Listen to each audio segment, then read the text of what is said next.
Well, as Donald Trump prepares for his second presidential inauguration, the event is shaping up to be a bold preview of his foreign policy.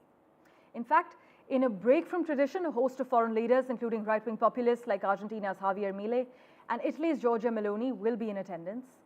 And this international guest list signals a significant shift away from the defiance that marked his first term and towards a growing global deference, as many analysts point out. But what does this mean for the future of global diplomacy under Trump's leadership? Well, here's our report on what to expect, followed by my colleague Kate Fisher's report from Washington, D.C.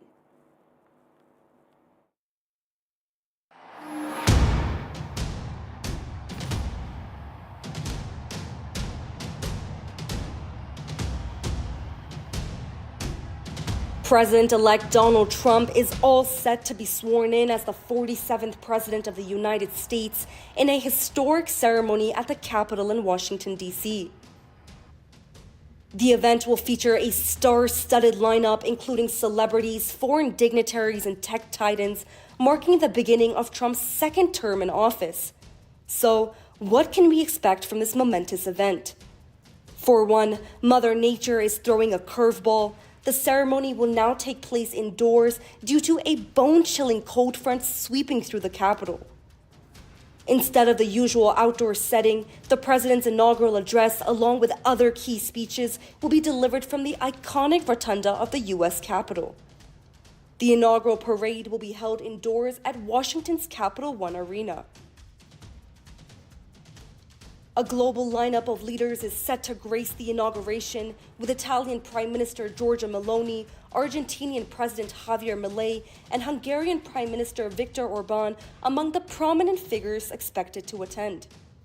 Chinese President Xi Jinping will not attend the ceremony, but is instead sending the Vice President as a special envoy. India will be represented by External Affairs Minister S.J. Shankar, while Japan's Foreign Minister Takeshi Iwaya has also confirmed his participation. All living former U.S. presidents will be present with their spouses, continuing a long-standing tradition. However, former First Lady Michelle Obama has chosen to skip the event, offering no explanation for her absence. Both female candidates who lost the race to the White House to Donald Trump, Hillary Clinton in 2016 and Kamala Harris last November, will be present. Some of the world's most influential business figures will be attending. Tesla CEO and staunch Trump supporter Elon Musk, Amazon CEO Jeff Bezos, and Meta CEO Mark Zuckerberg are expected to be seated together. TikTok CEO Xiaozi Chu will join the high-profile guest list just as a nationwide TikTok ban takes effect. He's likely to sit alongside the tech mogul trio. Google CEO Sundar Pichai will also be making his way to the Capitol for the occasion. The ceremony will feature a lineup of iconic musical performances.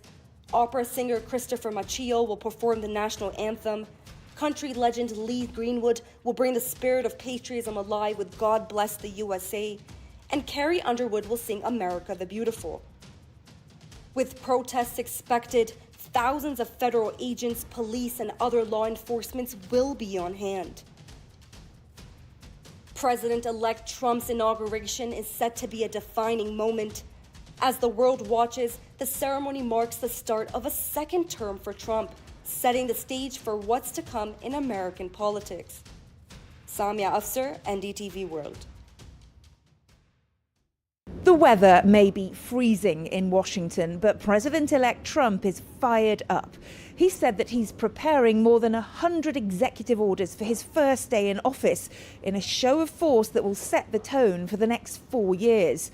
Many are likely to reflect his pledges to bolster immigration enforcement and improve border security. And in major metropolitan areas, immigration raids could begin almost immediately as he follows through on campaign promises to deport undocumented migrants. And those jailed for their part in the January 6th attack on the US Capitol will be awaiting word of potential pardons from the new president. And world leaders will be watching to see if he begins executing his plans for tariffs, land grabs, and ending wars. His inauguration ceremony will begin at 12 p.m. local time, but instead of the traditional ceremony on the steps of the US Capitol, It will take place inside the Capitol building because of these cold temperatures here in Washington.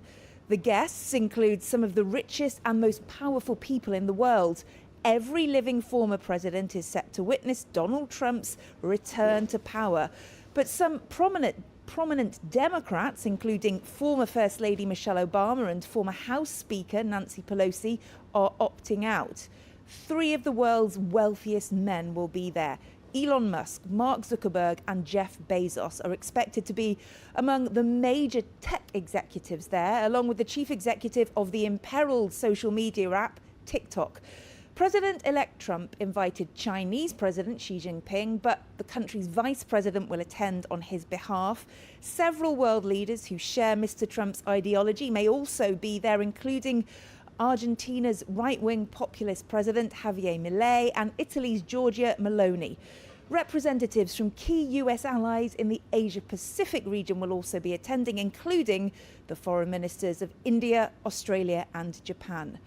From punitive trade tariffs to mass deportations and ending wars, Donald Trump has promised a lot for his second term, and in a few hours we'll know just how much of this is set to happen on day one.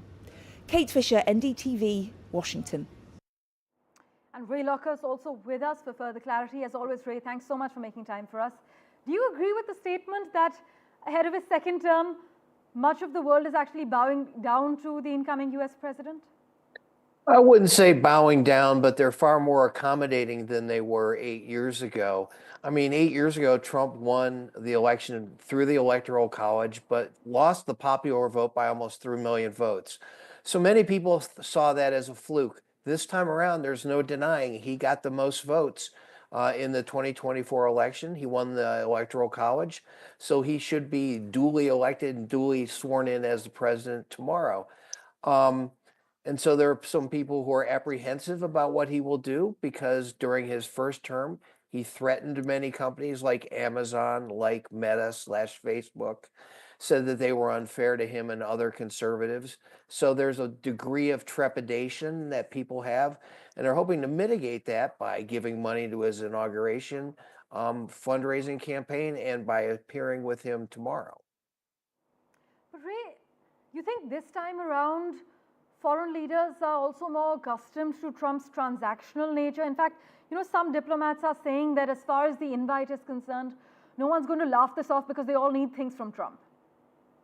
Well, the United States is still the dominant country in the world, and he is the incoming president of the United States. So you ignore him and the United States at your peril if you're a leader of another country. You have to deal with us. I mean, you might not like it, but you have to. And so I think people saw what happened when he was president the last time. They know what his sweet spots are. They know how to get things from him. They know he likes to be flattered. And so they'll do that again. I mean, you look at India and Narendra Modi, that's what he did during the first Trump presidency, and I think we'll see it again. But Ray, just on that note then, do you believe this transactional diplomacy is a sustainable long-term strategy, or does it actually risk creating unstable international relationships, especially based on short-term gains? Well, I think it's a bad thing. I mean, you know that you can buy off Trump. You know that you can get to him in certain ways. I mean, you saw that in his first term. He owned a hotel right down the street from the White House. Foreign leaders would stay at his hotel. They would have events there. They could get to him there, and they got what they wanted. And that's an ethical nightmare. And people who like Trump don't care, may not like to hear people say that, but it's true, and it diminishes the presidency. The other crucial story we're tracking, a temporary ceasefire to end 15 months of fighting in Gaza began on Sunday, marked by the release of 3 Israeli hostages held by Hamas. The Israeli military also started pulling back from key positions in the region, while some displaced Palestinians began returning home. However, this initial phase of the truce is expected to be tense.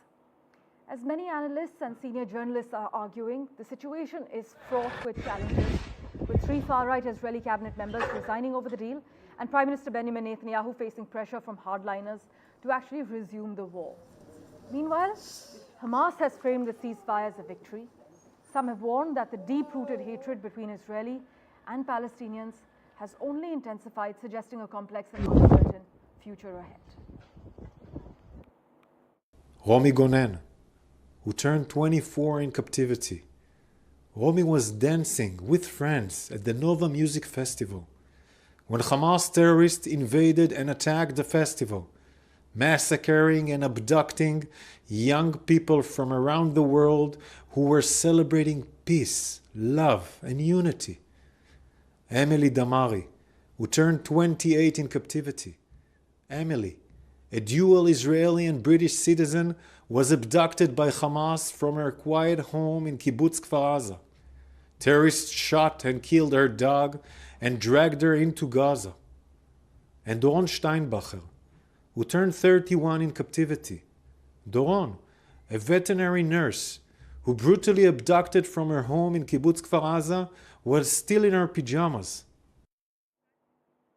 Vishal Vivek has been tracking the finer details for us. He joins us live at the moment. Vishal, given the resignation of these three far-right Israeli cabinet members and the pressure on Netanyahu to restart the war, how likely is it that this ceasefire will actually hold?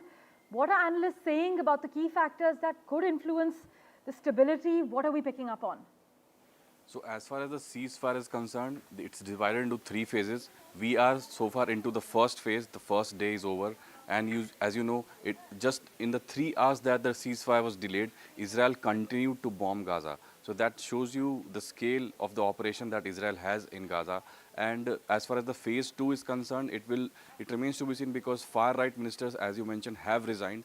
But there are some ministers that have stuck on. They want to continue, and they have said that they would resign only if Israel proceeds with the phase 2 of the ceasefire deal.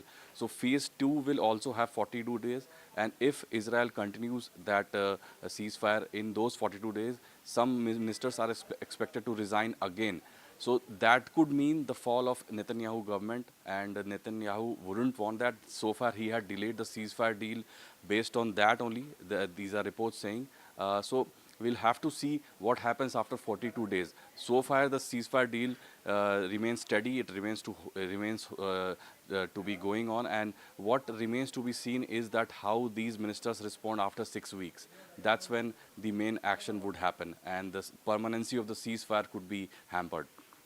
As always, Vishal, thanks so much for breaking down the details for us. Well, let's turn our attention now to the TikTok ban in the United States. Well, TikTok came back online in the US on Sunday, having shut down for just 14 hours as a national ban took effect. But the reversal came after Donald Trump said he will delay the embargo with an executive order following his inauguration, which TikTok's CEO is attending. Several US lawmakers signaled they would push for the ban to be enforced, however, but the Chinese-owned app's long-term future remains unclear as we speak. It could be sold to an American owner.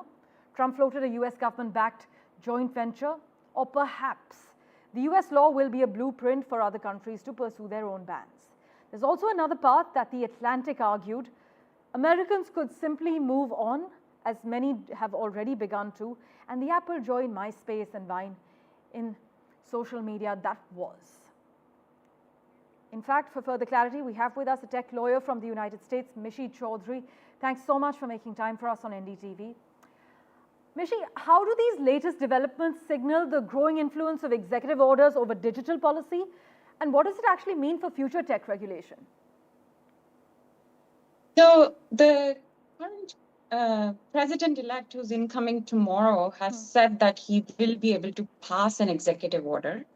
Through the executive order, he can give an extension for 90 days, but he cannot overturn the law itself. However, those 90 days extension, which he says perhaps would give a chance to find a different alternative, where he's saying he would prefer a 50% joint venture with an American company, that does change the equation quite a bit. And to remind everyone, the entire TikTok saga and rigmarole started with President Trump in his first term itself. So for future of tech policy, there is going to be a lot which will be done through the executive. Why is because obviously we are seeing the world's richest person has had an oversized influence on the president-elect.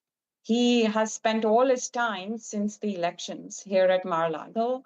He's going to be part of the government. We are also seeing a lot of tech CEOs trying to embrace a very different political shift. We've seen different statements as well as board changes plus policy changes coming out of Meta. We're also watching as Google and Amazon change not only their company's practices, but CEOs' other interests, like Jeff Bezos' interest in Washington Post, and all of these are also having impact. So we will see far more stuff coming out of the White House.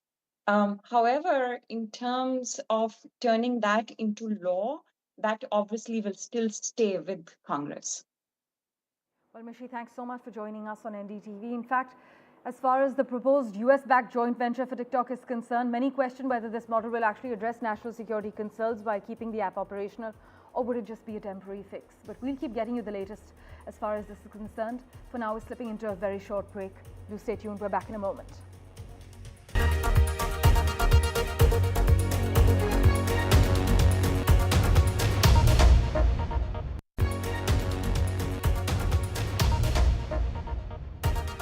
The latest from South Korea, where chaos erupted as hundreds of supporters of impeached President Yoon Suk-yeol stormed a court building after he was arrested.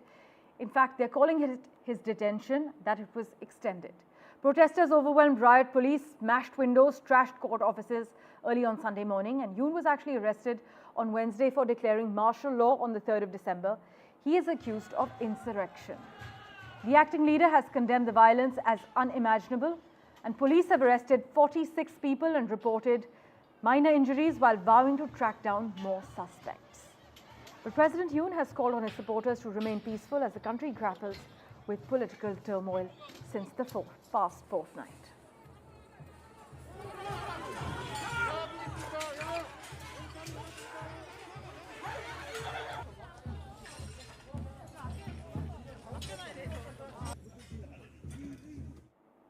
Let's turn our attention now to Colombia, where more than 80 people have been killed and 20 others injured in escalating violence involving the National Liberation Army in the country's northeast. Thousands of residents are actually fleeing this region, seeking safety in government shelters or hiding in nearby mountains. But the violence follows the Colombian government's suspension of peace talks with the ELN, accusing the group of war crimes. You must note that fighting has intensified between the ELN, former FARC dissidents, and the Clan de Golfo cartel, with armed groups battling for control of lucrative coca plantations near the Venezuelan border. Defense Minister Ivan Velasquez is set to visit the region as the government prepares to send aid for thousands of displaced people by this conflict. Meanwhile, President Gustavo Petro's plan for total peace faces mounting challenges amid this ongoing unrest. News and updates continue in a moment right after this very short break. Thank you so much for investing your time in watching this edition of The World 24/7.